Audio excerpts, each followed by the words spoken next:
Hola a todos, bienvenidos a un nuevo episodio de Conversaciones por la Ciudad. Hoy estamos con una invitada muy especial el día de hoy, la profesora María Isabel Peña.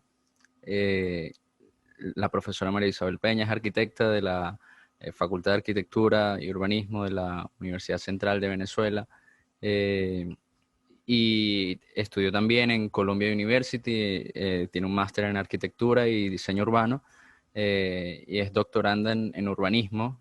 No sé si esto es ahorita o ya se formó. Ok. Eh, es, Fue Fulbright Visiting Scholar en Columbia University, exdirectora del Instituto de Urbanismo de la FAU-UCB y fue consultora en la UNESCO en Panamá en el 2012 y subdirectora de COPRED del 2000 al 2001. Además es coautora de joyas como Caracas del Valle al Mar, una guía de arquitectura y paisaje, y es co-creadora del proyecto Caracas City 450, del cual estaremos hablando hoy, y de la Fundación Espacio. Representa la Fundación Villanueva por Paulina Villanueva. Y bueno, hoy tenemos aquí a la profesora María Isabel Peña. Muchísimas gracias por aceptar la invitación para participar en este podcast que bueno, eso le doy la palabra. Muchísimas gracias por aceptar la invitación. Y bueno, con ustedes la arquitecta María Isabel Peña. Gracias, Sebastián, por esta invitación y estoy aquí a la orden y como dispuesta a conversar de lo que sea interesante para ustedes. Bueno, el motivo, ya he visto mucha participación suya en redes sociales. Soy un admirador de su trabajo, y luego cuando uno puede acceder a ver la trayectoria de un personaje como usted, pues todavía más uno lo admira aún más como estudiante. Eh, y bueno, con el proyecto Caracas City 450, que es un proyecto que uno vivió más porque uno estaba allí entre el grupo de estudiantes y, y al ver todos esos proyectos que concursaron para aportar a todas estas comunidades, es un honor para mí poder hacerle esta entrevista. Hablando sobre Caracas City 450, el programa, bueno, quiero que me diga qué es Caracas City 450, cómo surge este proyecto. Claro. Bueno, fíjate, primero, en realidad lo que estamos es haciendo como una historia de vida y cualquiera que vaya relatando sus saberes y sus haceres en la vida, pues bueno, es lo que plantea una posibilidad de diálogo y de compartir experiencias. Eso es lo que realmente a mí me gustaría con esta conversación. Nos llamaron para ver cómo hacíamos para de alguna manera celebrar los 450 años de la ciudad. Y bueno, se nos ocurrió que era un buen momento para entender las piezas de arquitectura que tenían un valor casi que inédito, porque casi siempre se resalta todo aquello que se hizo durante el periodo de Pérez Jiménez. Y ahí instalada la idea de que la ciudad se hizo cuando Pérez Jiménez. Un poco el propósito de esta investigación que hicimos en grupo, porque estábamos invitados 3 personas para armar este equipo y armar este proyecto, que fueron Alice Mena, también arquitecto, diseñador urbana de Prat y de la Universidad Simón Bolívar, y Franco Micucci, también arquitecto con máster en Harvard, también diseñador urbano, y entonces los 3 comenzamos a pensar qué podíamos hacer. Vimos que la ciudad se construyó fuertemente y con un grado de excelencia impresionante con una cantidad de arquitectos norteamericanos. Y empezamos a descifrar que no solamente era arquitectura, sino también espacio público. Nos dimos cuenta que los mejores parques, por ejemplo, el Caracas Country Club, que es un verde bellísimo, lo hizo nada menos que la oficina de Olmsted, el mismo que hizo el Central Park de Nueva York. De pronto vimos que el Hotel Ávila, que era nuestro primer hotel con cierto nivel internacional, pues tenía los diseñadores del Rockefeller Center, nada menos. Y entonces dijimos, bueno, ¿y qué tal si vamos activando el espacio público? ¿Qué tal si vamos verificando cómo están todas esas obras que se hicieron durante la democracia con dinero del petróleo y que además tenían cruzados siempre autores venezolanos y autores norteamericanos?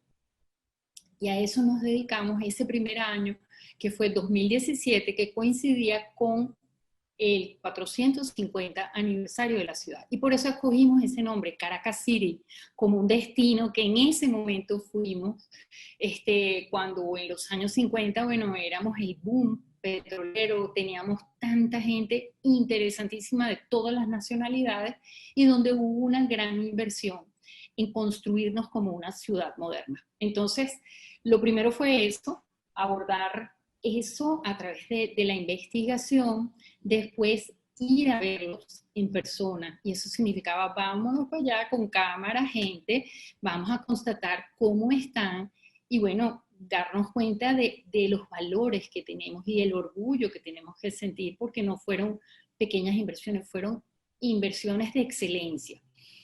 ¿Cuál Y fue, después de... cuál fue como esa impresión cuando van y revisan y pueden ver estas obras y su estado actual? Bueno, te pongo en contexto también, el año 2017 fue un año dificilísimo. Nosotros queríamos primero celebrar el año de la ciudad, que era el 25 de julio, y no fue posible por las marchas. Entonces, comenzamos de una manera vía web, donde mostramos todos esos tesoros nuestros, y después los invitamos a la gente en general a que nos acompañara a verlos en sitio. Entonces, bueno, todos salimos muy atemorizados, eso fue a partir de octubre, pero éramos grupos grandes, habíamos a veces 80, a veces llegábamos a 130, y todos salíamos con cámaras grandes de deporte, y bueno, a verlo en sitio, a que nos conversaran especialistas, a que constatáramos en el estado que está. Y nos pasaba así como un veterinario que de pronto veía tremendo caballo que estaba en el hueso, pero decía, wow, qué caballo.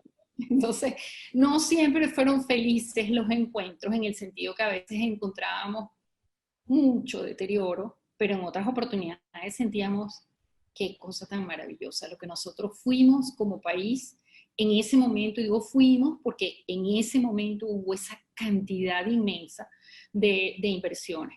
Y claro, ¿qué nos llevó? El proyecto empezó a pedir cosas. Bueno, lo fuimos y lo vimos. Fuimos y retratamos. Bueno, ¿qué pasa si ahora hacemos un concurso abierto a todo el mundo a que se mejore la calidad urbana alrededor de estas piezas? Y bueno, empezaron a ver estos concursos en los cuales invitamos también a jurados internacionales, a jurados locales, y empezó a tomar como, tú sabes, un ritmo que iba pidiendo cosas. La gente nos decía, pero no solamente los arquitectos tienen derecho a hablar de la ciudad, ¿qué pasa con los fotógrafos? E hicimos un concurso de fotografía, pero los que escriben también nos dijeron, pero bueno, ¿y qué pasa con nosotros? Entonces Narrativa se juntó además con el Archivo de la Fotografía Urbana, con la Fundación de la Cultura Urbana, y entonces dijimos, pero claro, invitemos a la gente que hable de su ciudad, y lo sorprendente es que había mucha añoranza por tanta gente que se ha ido. Entonces habían relatos maravillosos en ensayo, en crónicas, en poesía, en todo lo que te puedas imaginar, en cuentos. Y bueno, se fue como recreando y como que fortaleciendo el proyecto, hasta el punto que después se amplió nuestro proyecto, ya ha pasado un par de años, en 2018, ya dijimos, mira, al lado de cada gran edificio o cada gran espacio público o espacio abierto, digamos. Por ejemplo, al lado de la Lagunita está el barrio del Calvario, al lado de los campos de golf de Valle Arriba está el Guire. ¿Qué pasa si nosotros entonces ahora volteamos la mirada y vemos esas comunidades que son autoproducidas, autoconstruidas y que tienen muchísimo valor y que de pronto los descubramos y casi siempre estaban asociados a estas obras, ¿no? Por ejemplo, Eh, queda al ladito de la autopista del este, yendo hacia Lagunita. Y bueno, este lugar del Guire fue un lugar que la familia Erazo dio la propiedad de la tierra. Y ellos crecieron de una manera mucho más formal que otras comunidades que también hicimos estudios maravillosos, Catuche, Las Mayas, La Vega, 10 comunidades entonces pasaron a ser el nuevo programa que hacíamos en Caracas City.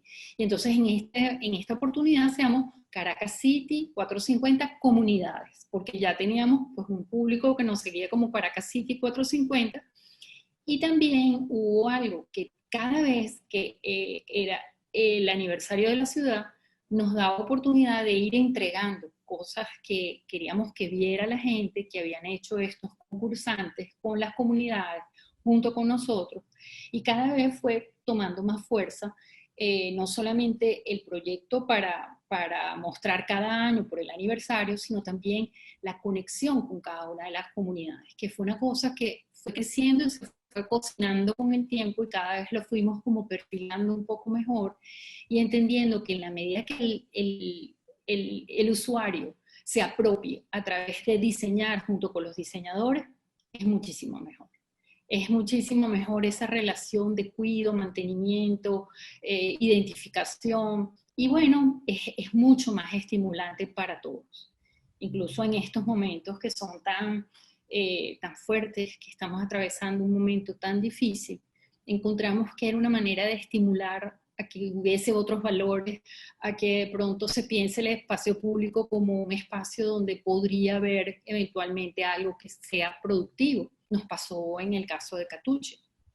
El caso de Catuche, que está al lado de una quebrada, no sé si recuerdan, en el 99 una gran desgracia de la tragedia natural y se llevó una cantidad de casas. Bueno, con el tiempo se colocaron nuevamente algunas casas del lado de la ribera, pero era la oportunidad de hacer lo que tuvimos oportunidad de hacer un tramo, un sistema de espacios públicos al lado de la quebrada, con unos muros que son hechos con geotextiles, que nos dio oportunidad de tener terrazas para sembrar frutales y también nos dio oportunidad de hacer un camino con adoquines. ¿Qué hubo de novedoso? Bueno, mira, es bastante sustentable. La gente aprendió a hacer adoquines con el curso que da la Facultad de Arquitectura, de constructores populares, tuvimos la asesoría del IDEC, se tomaron las piedras del río, se hicieron adoquines con la gente de la comunidad de Catuche, y entonces empezó a pavimentarse todo este sector que ahora tiene placitas y como dice la propia gente, dice, y hasta tenemos flores. Hubo un momento que contamos el número de flores que tenían y tenían seis flores distintas. Y no contento con eso, la gente que en el momento que era la Navidad agarraron unas flores de papel y a los arbolitos que teníamos que les sembramos, unos araguaneyes y unos apamates rosados, les pusieron flores de Navidad. Y ellos estaban que no cabían de la felicidad, de sentir que ellos merecían también la belleza, cosa que es un derecho. De manera que, bueno, ha sido muy bonito porque hemos ido como aprendiendo de parte a parte, ¿no? Aprendiendo a oír, aprendiendo a diseñar, a no imponer, a mostrarle al otro las posibilidades de lo que se puede hacer y bueno, también aprender a entender que hay saberes que nosotros no los tenemos, los tiene la gente en su sitio y eso cuesta mucho. Que es muy importante cuando hablamos de comunidad involucrar a la comunidad como tal y cuando hablamos de ciudad involucrar a los ciudadanos, no solo a los arquitectos, ¿no? Porque eh, realmente, bueno, de eso estaba hablando en un episodio anterior que todavía no he publicado con Andrea Griborio de Mextrópoli, que como en el evento se involucraba a fotógrafos, a personas artistas, escritores que no son necesariamente arquitectos y como allí es donde ocurre al involucrarlos, se produce una fuerza diferente a la de un arquitecto. Esto, lo que usted decía son los concursos. Ustedes hicieron convocatorias y unos concursos a los cuales, bueno, participaron. Yo estuve viendo, habían distintas iniciativas, no solo proyectos, habían talleres, me parece. eh, Ujú. bueno, buenísimos esos concursos, esos proyectos que se plantearon. Y luego hicieron implementaciones que era de esto que me estaba hablando, esas implementaciones en, Sí, en las comunidades. así es, fíjate, ahorita que tú haces mención de que no solamente eran proyectos, porque claro, como casi todos venían de arquitectura, pues lo que querían era concretamente hacer algo tangible, lo cual está muy bien. Pero siempre hay que acompañarlo de algo intangible, que son programas. Por contarte, en Catuche ganó un equipo de paisajistas, pero por ejemplo en El Calvario ganó un equipo de cineastas que han hecho un trabajo, una labor impresionante con niños que van de 12 a 21 años y donde hicieron registros de todas las tradiciones que tiene la comunidad, inclusive de la pandemia. Y bueno, entender para un niño cómo agarrar una claqueta, cómo enfocar, cómo encuadrar, entender que ese puede ser su oficio es una gran cosa. Y la otra referencia que te iba a dar era La Cruz. En La Cruz ganó un equipo de periodistas, Que el proyecto es la Cruz TV. La Cruz TV. Y es increíble porque fíjate lo que son las perspectivas, ¿no? Ellas piensan la información es la mejor manera de salir de la pobreza y de la violencia. En la medida que la gente esté informada, puede tomar decisiones y puede saber qué hacer y salir de la oscuridad que es la ignorancia. Bueno, ellas mismas nos han reportado que siempre habían estado haciéndolo en un autobús y era una cosa prácticamente efímera. Era una cosa que sucedía, daban las noticias, se bajaban del autobús y se iban. Pero en esta ocasión ameritaba espacio y nosotros queríamos hacer una casa de la comunidad y fue un poco conflictivo incluso con el alcalde porque el alcalde quería poner un puesto de policía donde nosotros queríamos poner una casa de la comunidad y la gente estaba organizándose, querían cursos de cocina, de carpintería, de inglés, de muchas cosas.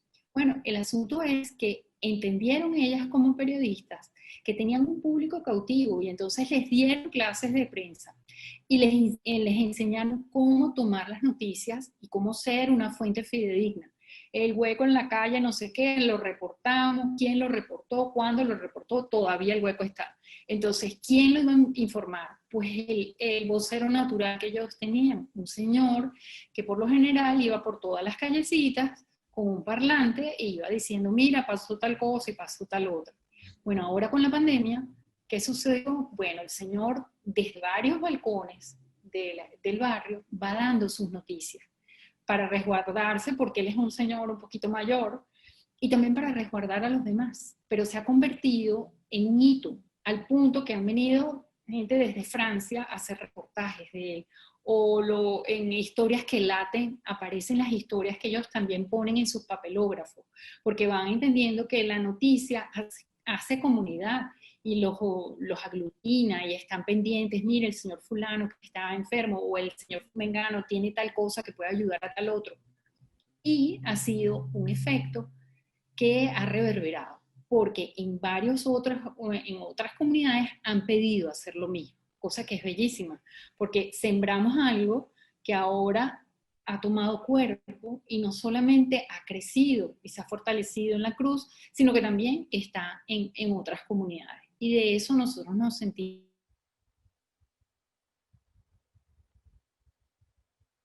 tiene vida propia. Y eso es una maravilla.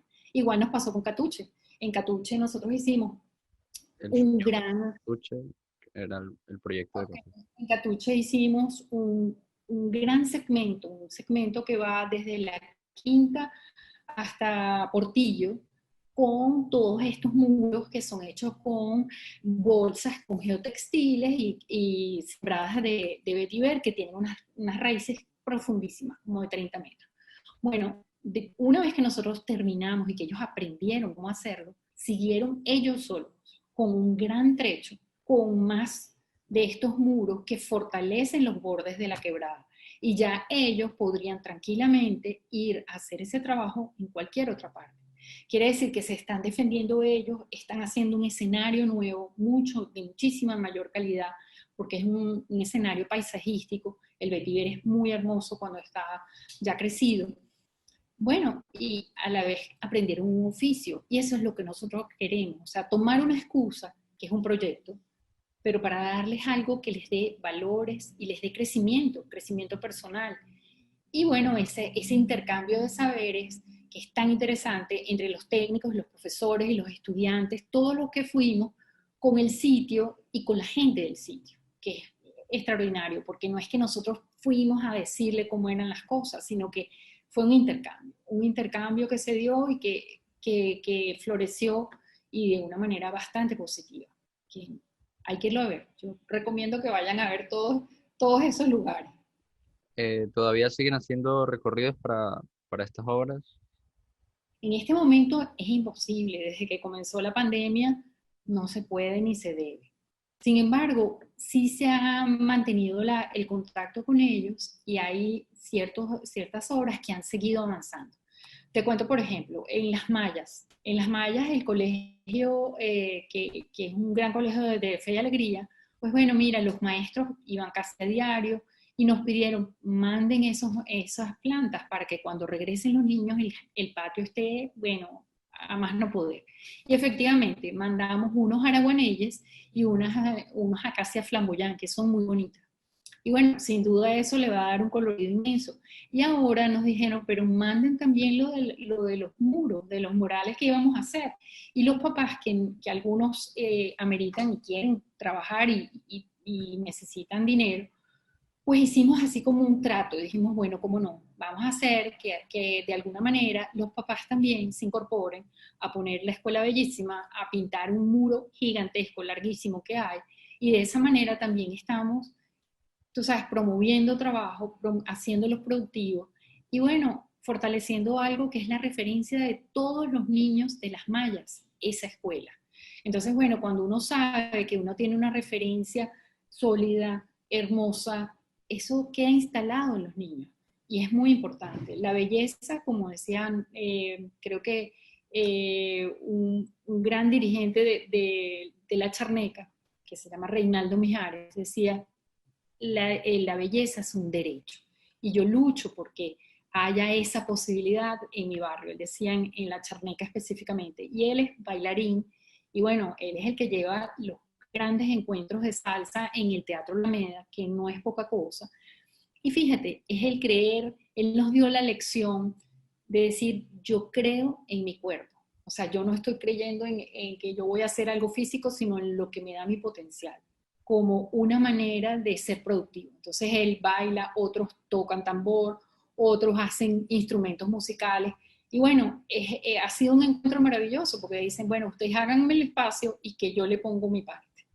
Entonces, eso, por cierto, fueron unos encuentros muy bonitos que hicimos la semana anterior al 25 de julio, o sea, hace apenas 2 o 3 semanas, donde hablamos con los líderes de cada, los agrupamos de 2 en 2. Como son 10 comunidades en las que hemos trabajado últimamente, los agrupamos de 2 en 2 y hablamos con los líderes, con especialistas y técnicos, con algún aliado y con algún invitado de afuera. Entonces tuvimos invitados, por ejemplo, como Nacho Urbina Polo, que hablaba sobre esas cosas que hay que saber diseñar con poquísimos elementos y hacerlos eficientes, y que él como es diseñador industrial, estaba diciendo la creatividad no tiene límite. No que porque uno se mete a trabajar con la gente de una comunidad de pocos recursos, el diseño sale feo, para nada. Y de eso nos habló, que él había estado tanto en Cuba como en lugares como, bueno, en el extremo opuesto, pues como Japón o como Australia, o sea, lugares en donde puede tener lo máximo y que en realidad siempre el diseño resuelve bien, no importa que esté en un lugar o en otro lugar. Y de eso se trata la creatividad. Y bueno, un poco de eso es nuestro ejercicio con la gente, es tratar de integrarlos a pensar que su posibilidad de vida puede ser diferente, que la calidad de vida y de vivir en un espacio abierto puede mejorar su bienestar interior y que, bueno, que su participación también garantiza el vivir mejor y que tenemos que salir de alguna manera de la apatía o de esa costumbre usual de recibir todo de arriba. Entonces, bueno, es todo un movimiento para todos. No es una cosa sencilla, pero ahí vamos. Que hablando de ese espacio y esa apatía, muchas veces, a lo mejor muchas personas que viven en estas comunidades, normalmente el sueño de alguien que puede vivir ahí puede ser simplemente cambiarse a una comunidad mejor, eh, cuando hay otra opción, ¿no? Que es mejorar esa misma comunidad. Y nos pasa también como país, ¿no? Es así, es muy difícil. Lo que tú dices, mira, es crucial, porque es como, bueno, simplemente yo me voy, yo sueño con irme de acá, pero también el sueño de transformar es muy difícil. Claro, a nosotros nos toca enfrentarnos, por ejemplo, con lo que se llama paralegalidad, ¿no? De pronto nos damos cuenta que nosotros entramos en escena, pero que en ese lugar hay una manera y un horario y unas leyes que dominan pocos, ¿no? Y que todo el resto respeta porque a veces son violentos. Entonces, ¿cómo hacer la transformación? ¿Cómo hacer que un muchacho, por ejemplo, que no tiene trabajo y no tiene estudios, no se meta en drogas o no tome un revólver?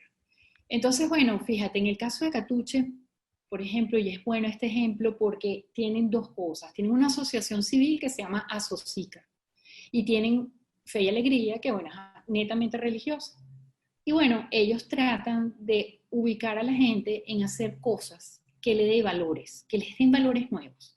Bueno, hacen desde grupos de excursionismo hasta lo que hicimos con nosotros. O sea, había muchachos que no estaban estudiando y no tenían trabajo y se pusieron a trabajar en todos esos 3 meses que hicimos ese trabajo y después se quedaron trabajando. Fíjate, inventaron o aprendieron cómo hacer madoquín, inventaron y aprendieron cómo hacer estos taludes con geotextiles.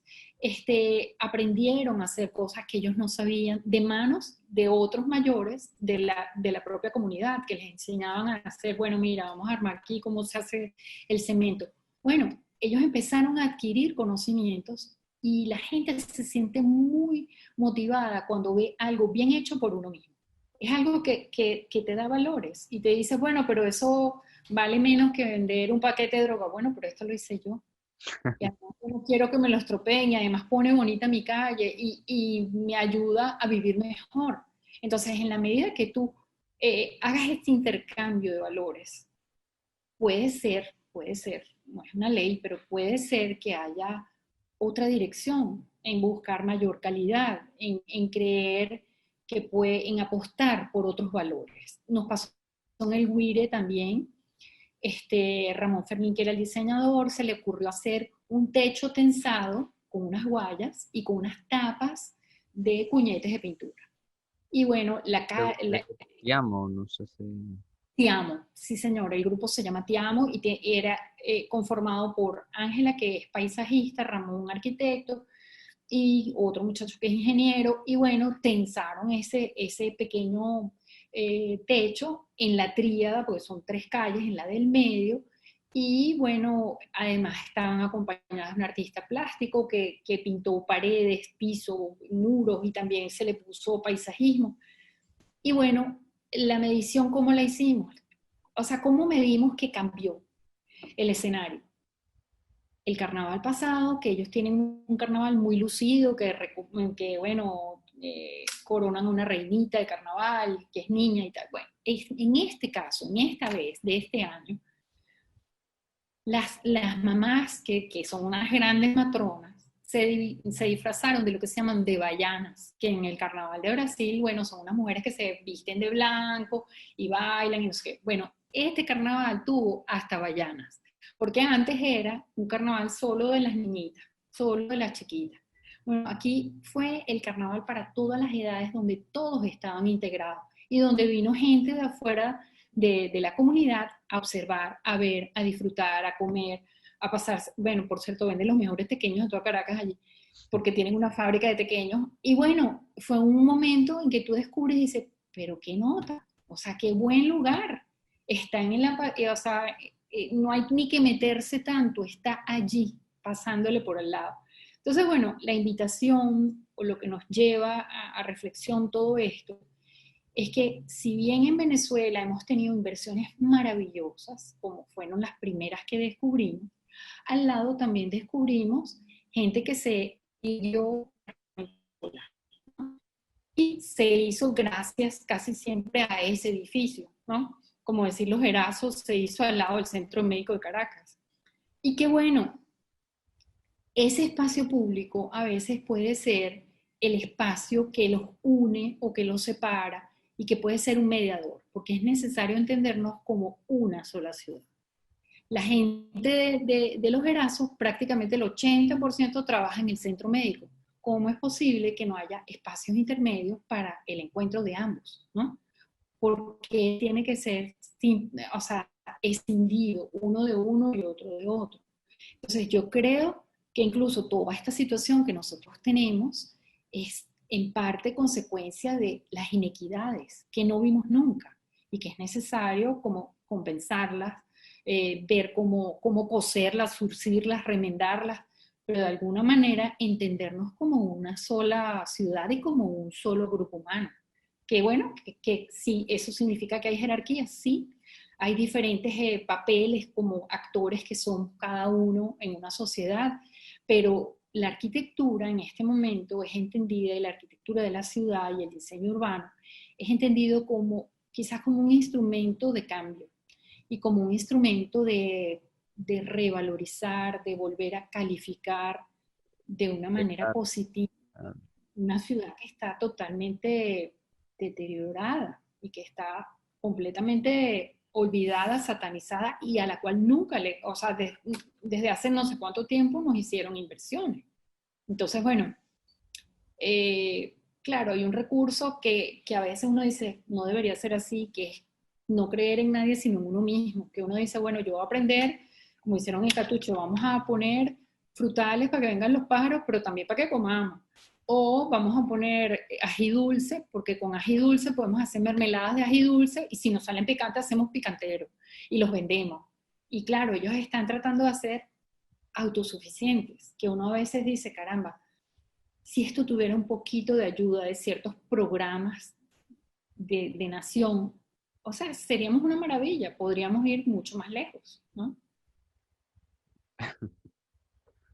Son reflexiones que están allí, pues, que nos mueven cada vez que uno ve cada una de estas cosas que hemos hecho. Luego, acompañaron todas estas actividades, los concursos, después de implementar alguno de los proyectos en las distintas comunidades. Se dieron un tiempo para la reflexión, la discusión sobre lo que habían hecho, que me parece buenísimo. Invitaron arquitectos de nombre internacional, de la Universidad de Pensilvania, como David Gouverneur, no sé si lo estoy diciendo bien, a Jorge Pérez Jaramillo, estuvo por allí también Luciano Landaeta. eh, Correcto. un saludo para Luciano. Miguel Bracel, profesor Miguel Bracel, Ignacio Cardona, de Harvard. Eh, hubo distintos personajes participaron de la discusión. Eh, ¿Cómo fueron estos eventos de seminarios qué- cómo fue esa respuesta de esa comunidad de arquitectos, de especialistas en trabajos urbanos? Claro, fíjate, lo bonito que les engancha a ellos es que no se quedan ideas, simplemente. Es algo que también nosotros estamos acostumbrados a hacer bellísimos proyectos, pero escasamente algunos se completan. Entonces, en este caso, no se trata de quién hace el proyecto más, más lanzado en el sentido de una inversión mayor, sino más bien cuál es factible, cuál puede hacerse y de alguna manera calificar y modificarle la vida a la gente.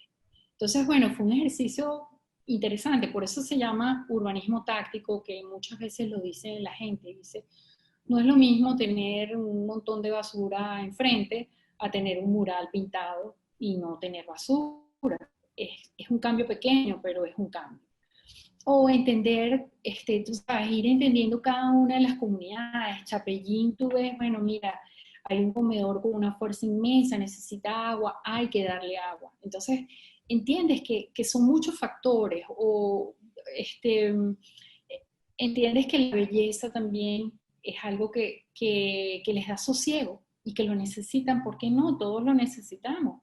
Nosotros adoramos nuestra ciudad que es tan verde, pero los barrios son muy densos, muy compactos y necesitan mucho más espacio vacío. De hecho, yo pienso que ahora que ha pasado este tiempo y la reflexión seguramente va a apuntar para allá, que es que nos damos cuenta que a lo mejor la calle tiene que cambiar, en el sentido que a lo mejor hay un carril que a lo mejor debería ser espacio público. ¿Para qué? Para que haya un poco de menor densidad o de mayor cantidad de espacio vacío para la gente que lo necesita, y que lo necesitan muchísimo dentro de las comunidades autoconstruidas, porque precisamente el vacío no es de nadie. El vacío que queda casi siempre es un residuo muy difícil de utilizar, porque por lo general es algo que no es caminable, que tiene mucha pendiente o que tiene riesgo, porque si no, de lo contrario lo toman. Entonces, hay toda una reflexión nueva que hacer sobre la ciudad. Y yo creo que hacia eso también apuntaban todas nuestras conversaciones con la gente que estaba afuera.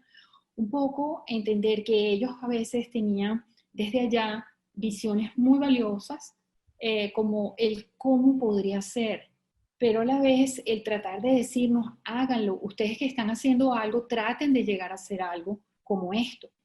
En este caso específico, ahorita que estamos atravesando la pandemia, yo pienso que sí, fíjate, nos están dando lecciones ciudades como Boston, Nueva York, eso que se toma un canal completo y se modifica y se vuelve espacio público. ¿Qué pasa si nosotros al lado de cada barrio decidimos que hay unos espacios para estar más holgados, para estar menos pegados, que se necesitan para complementar casas que son muy hacinadas? Entonces yo creo que ese apuntalamiento que nos da la gente que está afuera está muy bien, porque viene de cuando uno no le da miedo soñar y sueña alto, ¿no? Claro, a nosotros nos toca concretar, hacer cosas que sean posibles. Y también ellos se maravillan un poco cómo hemos logrado saltar la barrera de los planos y podernos comunicar con la gente, que es algo que uno siempre lo tiene como el cliente queda lejos y uno decide todo. Pero en este caso no es así, en este caso hay que decidir con ellos. Hay que pasar por el filtro del qué dirán, y si no lo entienden, bueno, vamos a explicarles, o de tratar de que ellos amplíen su repertorio a pesar de que ellos saben la solución que quieren. Entonces, bueno, ha sido interesante también porque afuera la comunidad es muy participativa. Adentro, acá en Venezuela, vemos que en la medida que hay menos recursos, la gente participa más. En la medida que hay más recursos, la gente se involucra menos. Eso nos pasó, por ejemplo, en los primeros trabajos, cuando estábamos haciendo las primeras implementaciones del concurso. Muchos eran en clase media.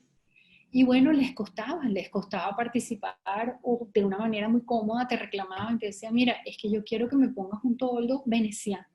O sea, yo no quiero que me pongas un toldo cualquiera, sino un toldo. Caramba, o sea, sí, oye, qué buen gusto, pero bueno, vamos entonces a intentar quién nos hace el beneficio de darnos ese, o búscamelo a un buen precio. Tú sabes, están esperando que todo se lo den lo mejor, pero que caiga del cielo, sin trabajar por ello. O, por ejemplo, cosas tan sencillas como que había una señora que decía, mire, yo soy profesora de yoga, yo me quisiera un espacio, dígame dónde puedo hacerlo. Y le dijimos, mira, puede ser aquí o puede ser allá. Y no hubo gente que fuera en la floresta. No hubo nadie que acudiera. En cambio, cuando nosotros decíamos en Catuche, mire, vamos a hacer un compartir, y ese compartir significa que vamos a ir de espacio en espacio y después vamos a hacer una fiesta. Bueno, no cabía la gente, todos querían estar. todos querían disfrutar de tener varios espacios distintos, que alguno le ofrecía flores con rocas, otro le ofrecía un parquecito infantil, otro se llamaba el abuelódromo, o sea, íbamos como dándole opciones de espacios y la gente no se perdió ni uno. Entonces, tú dices, ¿qué cosa con la comunidad, no? En la medida que, claro, tienen más necesidades, tienen que unirse para lograr que esos proyectos lleguen a término. En la medida que tienen más dinero, digamos, o más ingresos, están más despegados. Es como si ese no es mi problema, ese es el problema de la alcaldía, que lo haga otro. Pero sí reclaman. Entonces, bueno, transformar eso y ver que esa calle, por ejemplo, en el caso de la Floresta, esa calle que sube a la Plaza Altamira, podía ser un mercadito perenne, donde ellos podían bajar sus emprendimientos. Entonces empezaron a entender, bueno, yo hago pan, la otra hacía joyas, el otro vendía verduras, el otro vendía quesos, y empezaron a entender que esa era una posibilidad que estaba allí. Y de todo eso quedó las ventas de verduras y las ventas de queso, que ahora se volvieron una rutina y antes no la tenían, no existía. Y bueno, ellos quieren, claro, que se les dé la mano y que volvamos a hacer todo el tema de la música y del teatro, pero realmente lo que hay que hacer es que la propia comunidad del lugar se motive y sean ellos los que continúen, que un poco sí ha pasado en la Cruz, en el proceso de que nosotros hicimos el proyecto, los dejamos enrumbados y ellos han seguido, ¿no?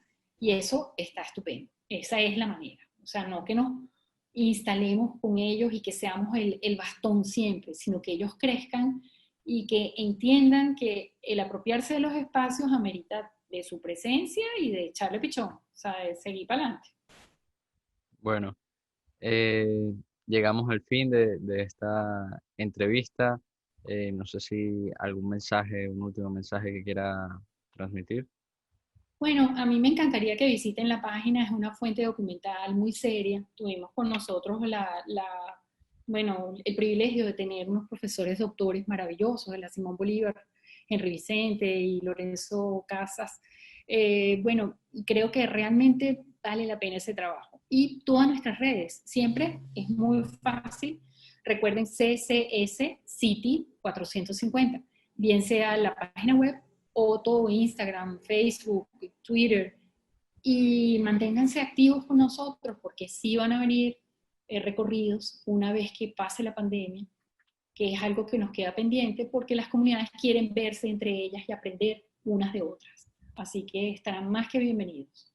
Bueno, quedamos pendientes para esos recorridos. Un Seguro. saludo a los profesores Alice Mena y Franco Micucci, eh, que son miembros fundadores también de toda esta iniciativa. Muchísimas gracias a la profesora María Isabel por aceptar esta entrevista. Este episodio va a estar disponible en las plataformas como YouTube, Spotify, Google Podcast y bueno, estamos pendientes allí. Ya pronto lo voy a estar subiendo. Un gran placer. Muchísimas gracias. Muchísimas gracias a usted. Sebastián, muy, muy amable, de verdad, muchas, muchas gracias. Muy bello. Gracias. Suerte. Chao.